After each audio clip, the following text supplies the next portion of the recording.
જય કુખાર મેડીમાં શું તમે ભક્તિ કરો છો તે વાતો પર માતાજીએ શું પ્રવચન આપ્યું આપણે આગળ વિડીયોમાં જોશું। જય કુખાર મેડીમાં જાહેરમાં ગાદી ભરી અને 10,000 ભાવિકો વચ્ચે મને ગાદી પર આવો બોલવાનો મોકો આલ્યો તો આવું મેરડી કહું। હું બોલું છું પણ થોડું થોડું તમે વાપરતા રહેજો। હું કહું છું થોડું થોડું તમે કદાચ મગજમાં ઉતારતા રહેજો। જીવનમાં તમારા બેડા પાર ના કરું ને તો લગીનું મેરડી ને જપું।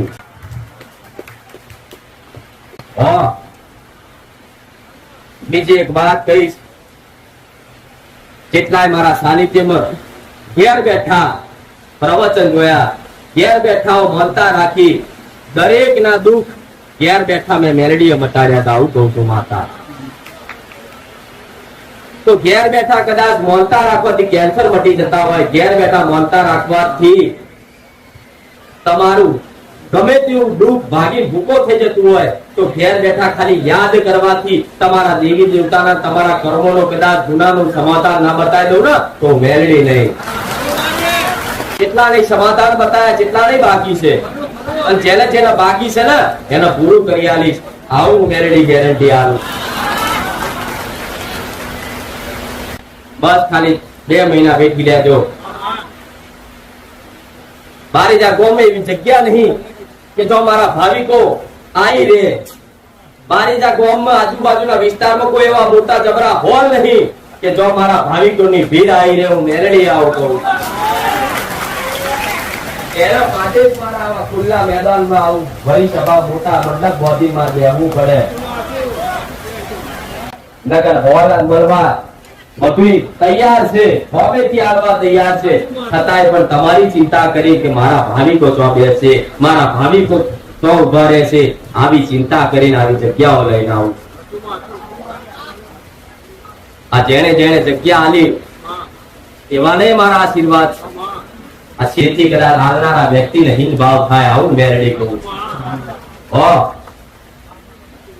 દરેકને ખૂબ રામ છે। પ્રવચન સાંભળતા હોય તો લગીને ભાવિક એવો નહીં હોય કે ભૂખ લાગવા દીધી હોય આવું કહું છું। એને ગમે તેવા વ્યસન કદાચ 10-10 મિનિટે જોતા હશે, ગમે તેવા વ્યસન અડધો કલાક કલાકે જોતા હશે, પણ મારા સાનિધ્યમાં બેઠા પ્રવચન સાંભળ્યા પછી હું માતા એવું કહું છું ખાલી એક અડધો કલાક કલાક એક ધારી બેહી રહે ને તો એનો વ્યસન ના વાપરે હું એ મેળવીશ। કે બધા વ્યસન ભૂલવાની મારા વ્યસનની લત લગાડી, બધા વ્યસન મુકાઈ મારા મેરડીના મારા રોમના નોમની લત લગાડી। જો કદાચ આ વ્યસન કોઈ દાડો ઉતારવા નહીં તો હું આવું છું રંગી મેળીની મેરડી કહું। દરેકનો વારો આવશે, દરેકનો નંબર આવશે, આવું મેરડી કહું છું। થોડો સહકાર મારા સેવકો તમે આવજો, જેથી કોઈનો આસ્થા વિશ્વાસ તૂટે નહીં। કેમ કે અમુક માણસો કઈક ભાવિકો એવા આવતા હોય કે મારો નંબર નહીં આવ્યો। માં એક વખત તારા સ્ટેજ ઉપરથી દર્શન નહીં થયા, એક લાવો એક મોકો તો હાલ તારા દર્શન કરવાનો। પણ હું મેલડી એવું કહું છું કદાચ છેટે બેઠા બેઠા મારા દર્શન થતા હોય ને તો આગળ સરનો બેઠા બરાબર રહેશે। હું મેલડી આવું છું। મારા દરેકને સારું કરી દરેકને લાભ આલવો હોય, પણ આટલા બધા ભાવિકો હોય એની વચ્ચે આવી વ્યવસ્થા જાળવવી મુશ્કેલ પડે। આટલા બધા ભાવિકોની રસોઈ બનાવી, આખું અઠવાડિયું આની શોભા સજાવટ કરવી, આગુ પાછું કદાચ વરસાદ પડેલો હોય તો માટી બાટી આગુ પાછું કરવું, આખું અઠવાડિયું મારા સેવકો કદાચ મહેનત કરી કરી થાકી જાય ને છેલ્લે રવિવારે આટલું કદાચ સજાવટ થઈ તૈયાર થાય છે। આટલું વિચાર કરજો। તમે તો ખાલી રવિવાર આવી દર્શન કરી જતા રહેતા હશો ઘેર, પણ મારા સેવકો આખું અઠવાડિયું રાત દાડો મહેનત કરી કદાચ આ બધું સુવિધા બધી હરખી વ્યવસ્થા કરતા હોય તો એમની મજબૂરીમાં કદાચ તમને કહેવું પડતું હશે કે ભાઈ થોડા આગા જાઓ, દૂર જાઓ। તો કે વ્યવસ્થા કરવી રમત વાત નહીં। ખાલી એક વખત એક દાડો સેવક બની ખાલી ઉભા રહેજો, તમને તમારું ખબર પડી જશે કે સેવક બનવું કેટલું અઘરું છે। મેરડી આવજો એટલે ગાળે ખાવી પડે, કેટલો ઠપકો ખાવો પડે, કેટલું વાપરવું પડે, તારે મારો સેવક બનાય છે એમને મારે સેવા કરવી તે મુશ્કેલ। આવું સોલંકી પેઢીની મેરડી કહું છું। અને જેને જેને કદાચ અનુભવ કરવો હોય એક દાડા માટે કદાચ મારી જોડે સેવા માંગી લેજો, અને હું જે સેવા આલું એ જો પૂરેપૂરું કર્તવ્ય અંગાત પાલન કરી શકે ને તો મેરડી એને સલામ કરો। આવું કહું છું માતા। કેમ કે મારી પૂરેપૂરી સેવા કોઈ કરી ના શકે. મારી પૂરેપૂરી નિસ્વાર્થ ભાવે સેવા પટેલ કોઈ ના કરી શકે. બધા સ્વાર્થથી જ આયા છે. કોઈ નિસ્વાર્થ ભાવે કોઈ આવ્યું નહીં. આવું મેરડી કહું. કોઈ એવું કહેતું હોય કે અમે સ્વાર્થ વગર આયા, પણ ના, તમને મારી જોડથી કઈક આશા છે. અમારું સારું થશે, અમારું કલ્યાણ થશે, અમારું ભલું થશે, અમારા દુઃખ દૂર થશે. આવું તમારી આશા મારા પ્રત્યે ખેંચી લઈને આવી છે. ભલે કદાચ સ્વાર્થથી આયા, પણ નિસ્વાર્થ ના બનાવી દો ને તો હું મેરડી નહીં. જગતમાં હું એ જ લેવું છું કે જેને માતા નહીં જોઈ એના અનુભવ કરાવી દઉં. જેને માતાના દર્શન સપને રૂબરૂ નહીં કર્યા એના રૂબરૂ સપના દર્શન આલ્યા. આવા તમારા અનુભવ મેળવી આવું.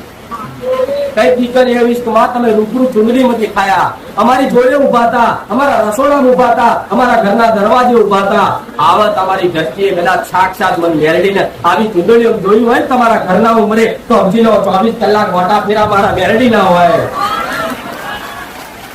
કઈ દીકરા એવા અનુભવ કર્યા કે માં અમે વિડીયો જોતા જોતા તું રોંગ બોલી, માં વિડીયો જોતા જોતા તું રૂબરૂ આવી, માં અમારા ઘરના ધાબા પર તું ફરતી, માં અમારા જૂના ગામડે ઘરના તું ફરતી. તો કદાચ હાથ પકડી પકડી કદાચ તમારા જૂના ગામડે સુધી હું પહોંચતી હોય ને તો સમજી લો દરેકનો ઇતિહાસ મારી જોડે પડે. તમે એક રવિવાર અહીં આવ્યા હોય એટલે મારા હજારો રૂપ લઈ હજારોના ઘેર જઈ અને એમના પેઢીઓની માતાઓને મળી તમારા દુઃખના સમાધાન પૂછી આવી જઈ હોય. મારે કઈ અહીં બેહો પછી હું જાઉં એવું નહીં હોતું. તમે એક રવિવાર ખાલી મારા સાનિધ્ય પગ મેલ્યો છે ને, એક રવિવારમાં તમારા જૂના ગામડે જઈ તમારી માતાઓ પૂછી તમારા વડીલોના ગુનાનો સમાધાન કદાચ પૂછી આઈ પાછી આવી તમને ખાલી અહીં ગામે બેહો ને એટલે સીધો ઇતિહાસ કહી દો. એટલે મારા વાર નહીં લાગતી. નકર એક ઇતિહાસ ફરવા અત્યારે તો કદાચ રાતોની રાત જાય, પેઢીઓની પેઢીઓ જાય. કોઈ ગોવા જો જાઓ, દોણા ન ખાઓ તો એક ખાલી એક નોન એક શિકોતર પકડવા અત્યારે, એક પૂર્વજ પકડવા અત્યારે તો આખી રાતની રાત કાઢી નાખે. તો હાથમાં ના આવે કઈ જગ્યાનું છે, ખાલી બોર્ડ તું ચેક કરી આવે કે આ શિકોતર તમારું કોક છે પણ કોણ છે એ ખબર નહીં હોતી. પણ કઈ બાળકો ના આવો અનુભવ કે બેન નોન બુદ્ધિ કીધું આવું મેળવી કરું.